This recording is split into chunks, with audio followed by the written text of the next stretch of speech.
Olá a todos, como estão? Olá a todos. Então, hoje eu quero falar, gostava de partilhar aqui a minha experiência e a minha perspectiva em relação à religião e à espiritualidade. Porquê?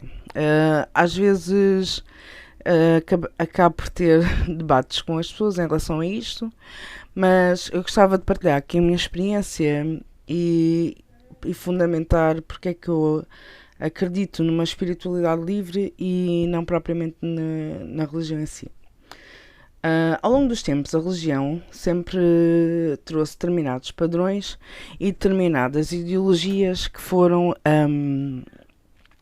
documentadas em livros, nomeadamente a Bíblia, o Corão, os escritos hindus, os escritos, enfim. Não me estou a lembrar de mais nada neste momento. Também não acho que é realmente a questão mais relevante a abordar. A questão é que, desde os tempos da encarnação de Jesus na Terra até hoje, houve muita coisa que aconteceu. Muita coisa. Muitos dos textos bíblicos, se não todos originais, eles foram queimados, principalmente na época da Inquisição, porque a Inquisição foi precisamente uma época em que a Igreja assumiu poder e assumiu muito poder para controlar a espiritualidade a todos os níveis. Portanto, a espiritualidade era apenas, ou seja, tinha que ser o cristianismo, não é? Neste caso, através da Igreja Católica, e toda e qualquer pessoa que não estivesse de acordo com a ideologia da Igreja poderia ser queimada, ou aquelas pessoas que praticavam atos pagãos, nomeadamente as bruxas, os feiticeiros, os xamãs, os magos, etc., eram condenados a serem queimados nas fogueiras. Então isto era tudo feito de uma forma oculta. Daí também haver muita designação do ocultismo, não é? Toda aquela questão do. Quando a gente fala da magia, quando a gente fala dos feiticeiros, dos curandeiros, é muito aquela questão do ocultismo, porque lá está, foi algo que acabou por ter que tornar-se oculto, porque senão era realmente severamente punido pela Igreja. Isto daquilo que eu tenho conhecimento, eu não sou aquela estudiosa da Igreja, mas lembro perfeitamente quando dei história, esse foi um dos tópicos que realmente me marcou. Mais tarde, com a espiritualidade, eu descobri também que já tinha sido uma bruxa nessa altura e fui queimada na fogueira e muitas vezes, e por esse motivo eu tinha muito medo de usar os meus dons. Quem foi punido uma vez acaba sempre por ter assim um bocado de receio, não é? Então, eu gostava de dizer isto. Eu estou a trazer esta mensagem porquê? Porque eu acredito que alguns dos textos bíblicos ainda foram mantidos nas Bíblias, ao Corão e outros textos escritos para descrever e ditar a palavra de Deus. Mas uma das grandes mentiras da Igreja e das igrejas em geral é que o que Deus disse e o que Deus. Isto sobre a minha perspectiva, atenção, porque eu aceito as várias opiniões, mas eu acredito que é assim, porque realmente sinto que é muito dessa forma e tenho motivos muito fortes para sentir. Os textos bíblicos eles foram muito alterados desde então. Principalmente nessa altura, mas até antes dessa altura já tinham sido alterados. Porquê? Porque a religião sempre foi uma forma de manter as pessoas sob o controle dos grandes dos grandes poderosos da época. Era uma forma de controlar a mentalidade das pessoas, os comportamentos das pessoas, as ideologias das pessoas e fazê-las realmente ter medo de praticarem determinadas coisas ou de agirem de determinada forma. E porque era pecado, porque era isto e aquilo, enfim. Então, as pessoas viveram durante muitos anos a acreditar que a religião é repressão, que a religião é tudo o que se possa fazer que vá contra os princípios bíblicos é um pecado, é algo negativo, é algo que vai implicar uma punição enorme por parte de Deus. Claro que existe realmente uma lei, que é a lei do karma, e a lei do karma é muito simples. Aquilo que tu dás ao outro, aquilo que tu envias ao outro, aquilo que tu intencionas para o outro, volta para ti. Mas isto é justiça divina. A justiça divina é mesmo assim. Agora, dizer, eu estou puro, porque li a Bíblia, porque conheço os textos. Se tu não lês a Bíblia, como eu já ouvi, se tu não lês a Bíblia, tu és impuro, tu vais para o inferno. Mas o que é na realidade o inferno? O que é na realidade o inferno? Será que realmente existe um purgatório? Existe um inferno, não é? Ou quem faz o inferno somos nós mesmos? Eu acredito que quem faz o inferno somos nós mesmos, porque na realidade, na minha perspectiva e de acordo com a minha experiência espiritual, não existe um inferno. Existe sim comportamentos, atitudes, escolhas que criam o nosso próprio inferno.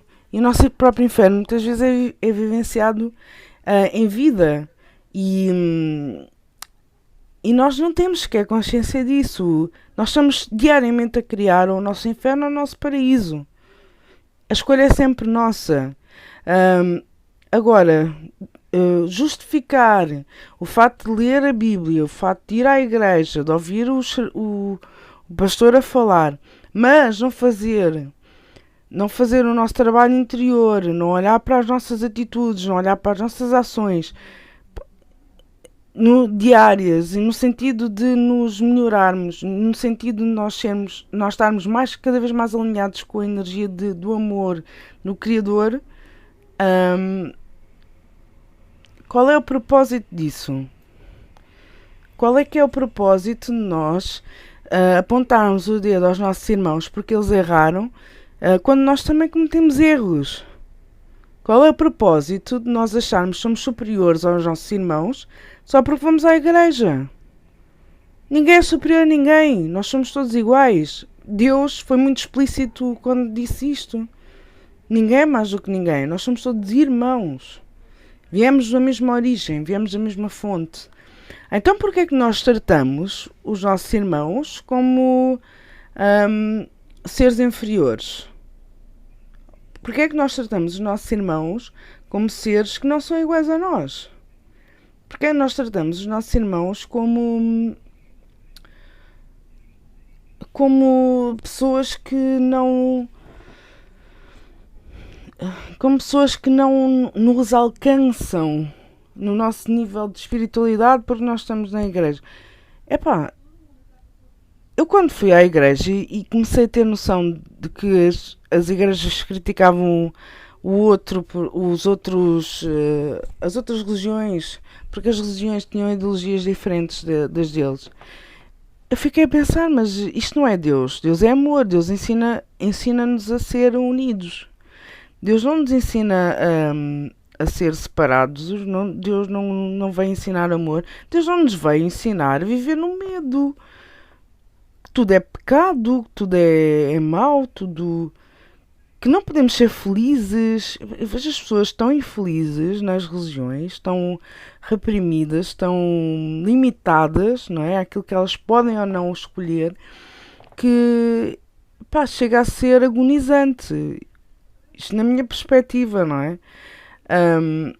E quando eu comecei a descobrir a espiritualidade e quando eu comecei-me a conectar mais com a energia divina e a perceber que na realidade a divindade está sempre dentro de nós, no nosso coração, e que a energia da divindade é uma energia tão leve, é uma energia tão pura, é uma energia tão cristalina, epá, é uma energia absolutamente fantástica.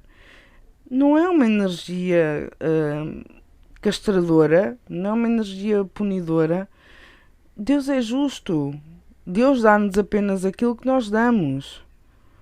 Se nós damos mal e se nós somos maldosos, se nós somos críticos, se nós somos hum, amargos, se nós somos azedos, não é? Se nós destilamos ódio por tudo quanto é lado, é isso que nós vamos receber. É isso que nós vamos receber. Não é a Bíblia que nos vai limpar os pecados e vai nos trazer as bênçãos. Não! Se nós fazemos isso, Deus justamente nos dá aquilo que nós damos, emanamos para o universo, para as pessoas, para a vida, não é? Se nós somos ingratos, muito bem, Deus vai nos mostrar porque é que não devemos ser ingratos. Mas se pelo contrário nós formos gratos, agradecemos tudo aquilo que nós temos, até as mais pequenas coisas, o nosso respirar, as bênçãos que Deus nos traz todos os dias, o nosso corpo, a nossa vida, a nossa comida. Porque a gente não sabe o dia da manhã. Hoje podemos ter e amanhã podemos não ter.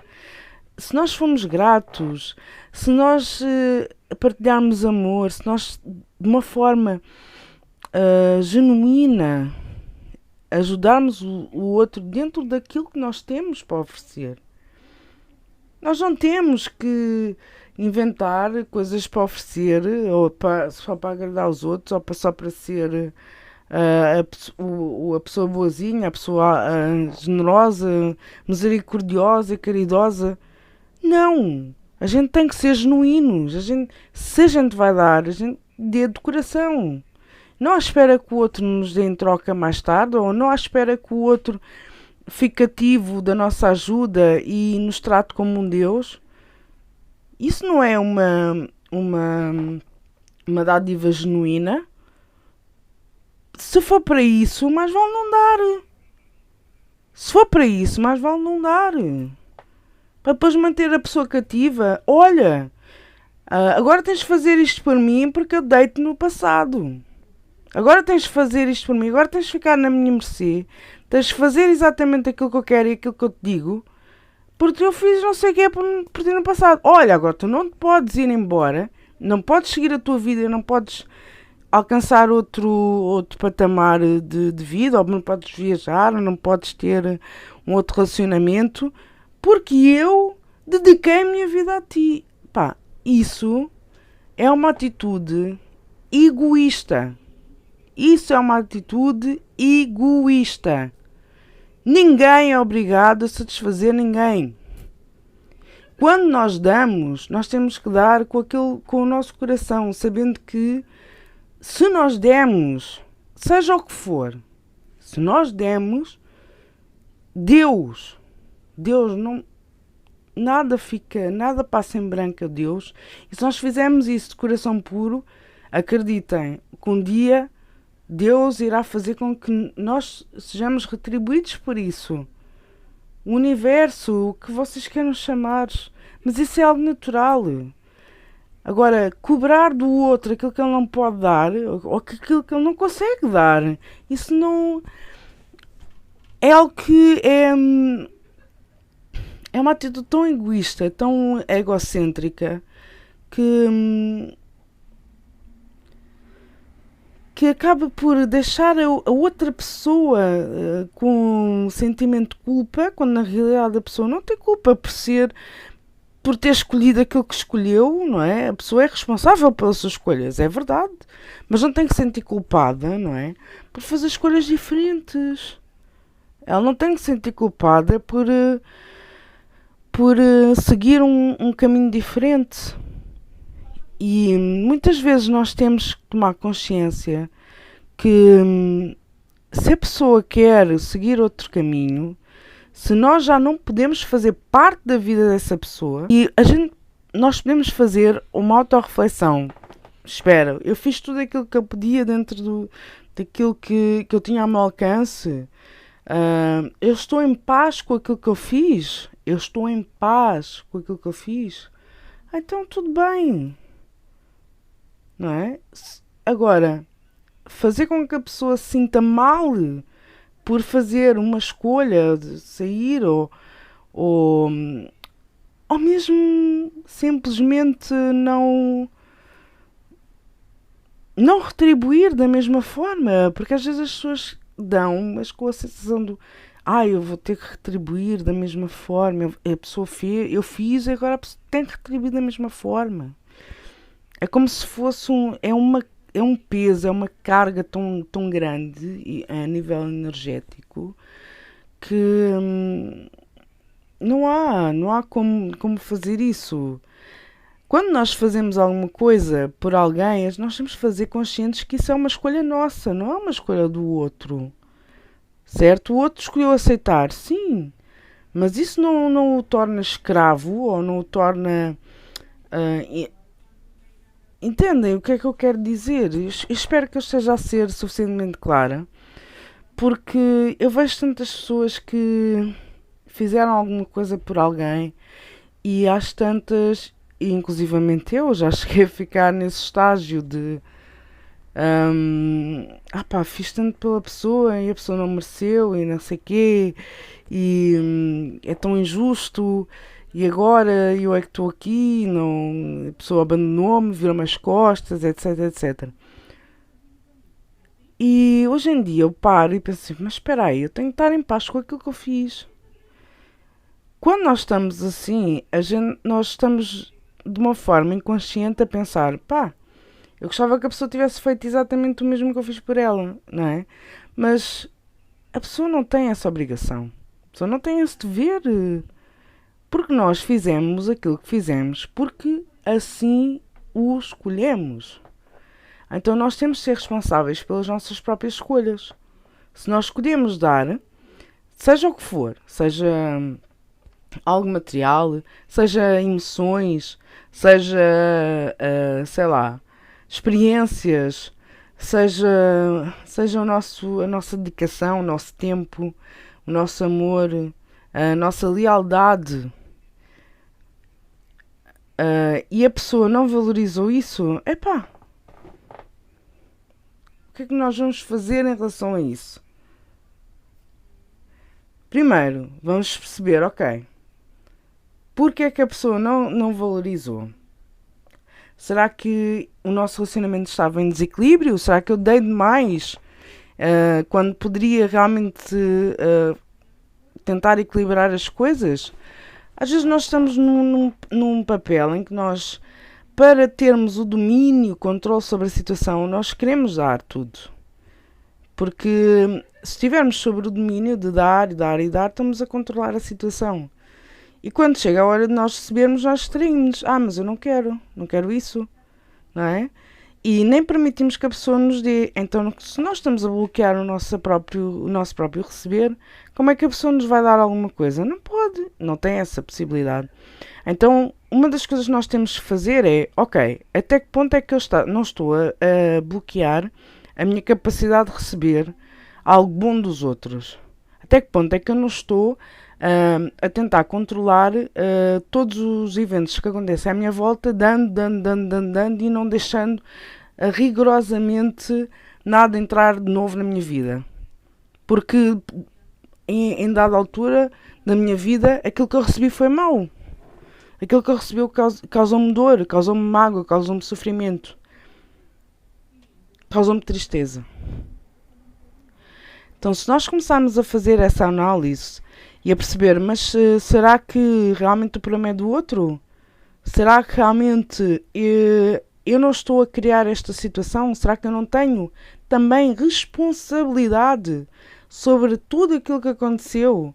na medida em que eu estava em permissão que isso acontecesse, na medida em que o meu comportamento acabou por gerar também esse desequilíbrio entre dar e receber, isso foi algo para mim, e eu estou a falar da minha experiência própria, isso foi algo para mim, foi muito difícil de admitir, não é? Foi muito difícil. Mas eu consegui chegar a esta conclusão. E hoje em dia estou a trabalhar a minha capacidade de receber, ok? Mas isso é algo que é um processo, leva tempo, não é de um dia para o outro. De um dia para o outro eu já sei receber e eu estou totalmente aberta e vulnerável a receber das pessoas. Não é, é algo que implica olhar para os nossos traumas, implica olhar para as nossas feridas.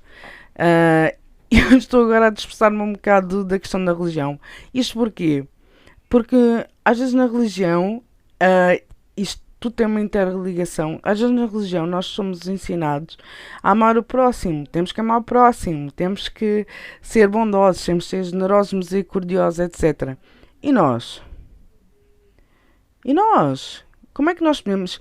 Uma das frases da Bíblia, e essa realmente é original e manteve-se, ama o outro como amas a ti mesma. Ou a ti mesmo, aliás. E as pessoas esquecem-se de se amar a si mesmos. De dizerem, pá, eu amo-me e aceito-me como eu sou suficiente, eu gosto de mim. E não é egoísmo, é algo necessário.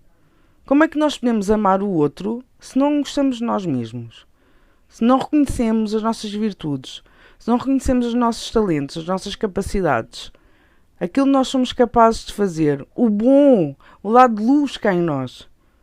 Se nós não tivermos a capacidade de reconhecer isso, como é que nós vamos reconhecer no outro? Como é que nós vamos aceitar isso no outro? Como é que nós vamos ficar genuinamente felizes pela alegria, pela vitória, pelo sucesso do outro? Porque Deus quer nos ver bem. Deus quer nos ver felizes. Deus quer nos ver plenos, abundantes, saudáveis. Certo? Então, nós... Ao sentirmos, nós ao procurarmos essa mesma ser saudável, ser plenos, genuínos, quando nós reconhecemos também isso no outro, nós não vamos ficar chateados por eles, nós vamos ficar felizes. Porque todos nós temos esse direito, somos filhos de Deus, é o nosso direito divino. Nós não temos que viver em constante sofrimento e autopunição. Nós temos que olhar para os nossos erros e perceber, ok, até que ponto é que este erro me fez crescer? O que é que eu posso fazer para tornar a minha experiência, não é, em algo positivo daqui para a frente? Eu deixo esta reflexão porque eu sinto que é mesmo importante e nós estamos numa fase em que existe um despertar coletivo e estamos todos a ser incentivados a fazer este exercício. E eu espero sinceramente que esta mensagem vos tenha tocado o coração. Um grande beijo.